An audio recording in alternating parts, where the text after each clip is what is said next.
Бір жас жігіт бастауыш сыныптағы ұстазын көшеде көріп қалып: «Ағай, сіз мені таныған жоқсыз ба? Мен сіздің шәкіртіңіз болғам» деді. «Әрине таныдым. Сен 3-ші сыныпта оқыған Альберт деген бала емес пе едің? Қазір не істеп жүрсің балам?» деп сұрады қарт ұстаз. «Мен де сіздей ұстаздық жолды таңдадым» деді жас жігіт. «Неге осы жолды таңдадың?» «Сіз маған жол көрсеттіңіз. Сонда мен сендерге ұстаздық жолды таңдаңдар дедім бе?» «Ағай, сіздің бір әрекетіңіз менің мамандық таңдауыма бастама болды. Есіңізге түсірейін» деп жігіт әңгімесін жалғастырды.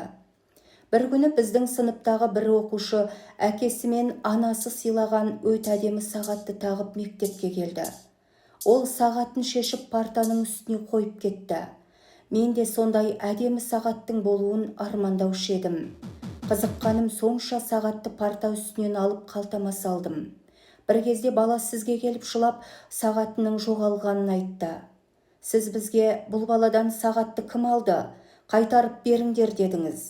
Мен қатты ұялып тұрсам да өзім ұрлаған сағатты қайтаруға қорықтым. Сіз есікке барып іштен құлыптап, бізді тұруға бұйырып, қабырға жағалатып тізіп қойып, мен сендердің қалталарыңды тексеремін, көздеріңді жұмып тұрыңдар деп ескерттіңіз. Бәрін тексеріп келіп, менің қалтамнан шыққан сағатты алып, әрі қарай жалғастырып кете бердіңіз. Жарайды балалар, бәрі дұрыс. Енді көздеріңді ашып, орындарыңа отырыңдар деп айттыңыз да, сағатты иесіне қайтарып бердіңіз. Сол оқиға туралы сіз ешқашанда айтпадыңыз. Сол күні сіз мені абыройымды құтқарып қалдыңыз. Сіз мені сыныптастарымның көзінше ұры, өтірікші, жаман адам деп атамадыңыз, ұрыспадыңыз. Тіпті бұл іс туралы менімен талқылап та көрген жоқсыз.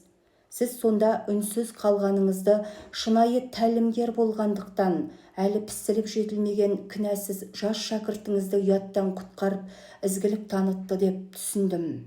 Сіздің осы ізгі ісіңізден үлгі алып, мен де сіздей ұстаз болуға шешім қабылдадым. Әңгіме аяқталғанда екеуміз де үнсіз қалдық.